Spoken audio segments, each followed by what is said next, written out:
Liberté de culte, tiens, déconfiné, on en parle tout de suite avec Odon Vallée. Bonjour Odon Vallée. Bonjour. Ah, vous êtes dynamique. Vous êtes historien, on le sait bien connu et spécialiste des religions. Alors dites-moi, j'imagine que vous vous réjouissez franchement de cet avis du Conseil d'État pour lever cette interdiction de réunion dans les lieux de culte, parce que vous-même, vous étiez quand même franchement en colère. Je vous ai vu sur une vidéo il y a quelque temps poussant un coup de gueule. Vous disiez, les fidèles se sont laissés pour compte. C'est une erreur du gouvernement. On est plus serré dans un magasin que dans une église. Vous étiez remonté, Oui, alors tout à fait, j'ai poussé un coup de gueule qui n'est pas du tout étranger à la décision, c'est plus qu'un avis, c'est une décision du Conseil d'État, d'autant que plusieurs des membres du Conseil d'État sont mes anciens élèves. Ah bon? Alors, oui, bien sûr. Et le Premier ministre est membre du Conseil d'État, et je pense que le Premier ministre est lui-même très content qu'on ait, censuré une décision qui n'était pas forcément celle qu'il souhaitait. Bon. Censuré. En plus, c'est-à-dire censuré, c'est-à-dire que le Conseil d'État a annulé une décision, et donc à partir de lundi 26 à 0h, tous les cultes peuvent reprendre, catholiques, protestants, orthodoxes, musulmans, israélites, et aussi les réunions dans les loges maçonniques. Alors qu'est-ce qui s'est passé? Vous savez, le directeur de cabinet du Premier ministre, Ribado-Dumas, est lui-même d'une grande famille de juristes, dont certains ont été au Conseil d'État. En fait, tout le monde est d'accord pour dire qu'il y avait une anomalie.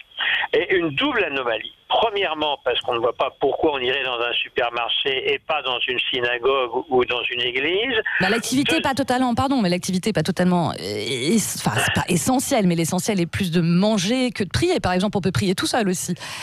Oui, mais ça, attention, il y en a qui vous diront le contraire aussi.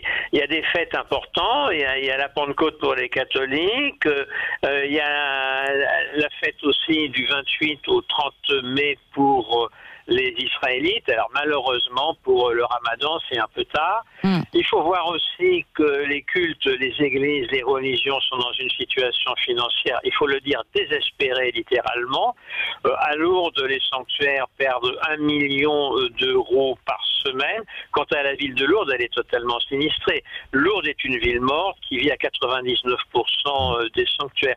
Donc, il y a plein de raisons pour renouer avec les cultes, en sachant que toutes les religions ont pris d'énormes précautions sur le plan sanitaire, sur l'espacement des fidèles, etc. Oui, parce que vous faisiez partie de ceux, Odon Vallée, qui revendiquaient l'ouverture des lieux de culte dès le 11 mai. Oui. Alors c'est une question qui a quand même pas mal divisé la cathosphère. Beaucoup étaient, mais attendez, au prix de la santé aussi. On se souvient quand même que le rassemblement de l'Église évangélique est à l'origine aussi de la contamination du virus dans l'Est de la France. Ça, on peut pas l'oublier. Vous avez 100 fois raison, et non seulement ça, mais une bonne partie des cas de contamination en France sont nés de ce rassemblement évangélique. Et il y a même un pasteur du Burkina Faso en Afrique qui était allé à cette réunion et qui a ramené le virus chez lui. C'est tout à fait vrai. Et ça pose la question d'ailleurs d'une promiscuité trop grande dans certains lieux de culte de certaines religions. Mais cela étant, c'est pareil au Pakistan, où il y en a qui sont revenus de la Mecque avec le virus, d'autres des chiites qui sont revenus d'Iran et d'Irak avec le virus, d'autres en Inde de grands pèlerinages hindous, et puis en plus les gens se font la guerre. Il y a même des morts au Pakistan, en Inde, d'une religion à l'autre, ils s'accusent d'apporter le virus. Mais cela étant, restons quand même mesurés. Je pense qu'il va y avoir une prise de conscience, en tout cas pour les religions, qu'elles soient musulmanes, israélites, catholiques, protestantes, orthodoxes, bouddhistes, hindouistes, tout ce que vous voudrez en France. Il y a des mesures sanitaires très strictes qui sont et seront prises. Pour vous dire, dans les églises, on ne chantera même pas pour ne pas postillonner, il y aura une musique douce. Bon, c'est incroyable. Oui, mais tiens, en parlant d'incroyable, Benjamin, vous voulez revenir sur toutes ces innovations qu'on a pu voir durant le confinement, des églises qui sont réinventées, qui sont réadaptées? C'est peut-être une bonne chose aussi, Odon Vallée, justement là-dessus. On le voyait sur le confessionnal un peu Drive. C'était du côté de Nantes, de mémoire, où il y avait carrément la porte du confessionnal qui était mise entre l'automobiliste et puis le prêtre.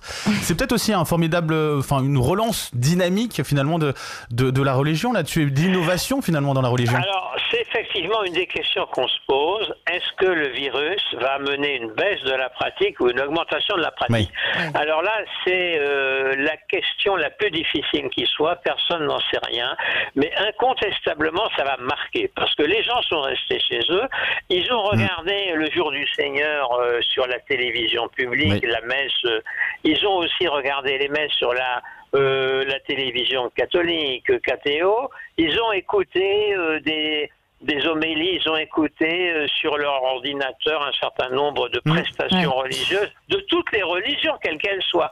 Donc il y a eu la religion, si vous voulez, un peu moderne, technologique, et pourquoi pas. Mais en même temps, les gens veulent se retrouver. Il y a beaucoup de mouvements de jeunesse, les scouts catholiques, protestants, israélites, musulmans, etc. ont programmé des camps pour cet été. Donc, il est difficile de dire non à tout le monde. Voilà, le catholique numérique aussi. Merci beaucoup. Le catholique numérique, mais pas seulement. Ça vaut pour toutes les religions. Bien sûr. Et comment on va faire pour la... Très rapidement. Comment on va faire pour la paix du Christ? Rapidement, pour la paix du Christ, par exemple, quand on est dans la religion catholique, quand on se serre la main, qu'on s'embrasse pour la paix du Christ, c'est vrai qu'on a un rapport au contact humain, là, va falloir faire un peu différemment, en tout cas. Il n'y en aura pas du tout, et non seulement ça, pour la communion, le corps du Christ, le prêtre ne prononcera pas les paroles de peur de postillonner, il le fera une fois pour toutes, pour tout le monde. C'est limite, mais vous voyez... Chantez d'abord. On a bien compris, sans postillonner. Merci beaucoup, Odon Vallée, d'avoir été avec nous ce matin. Allez, on est un petit peu en retard.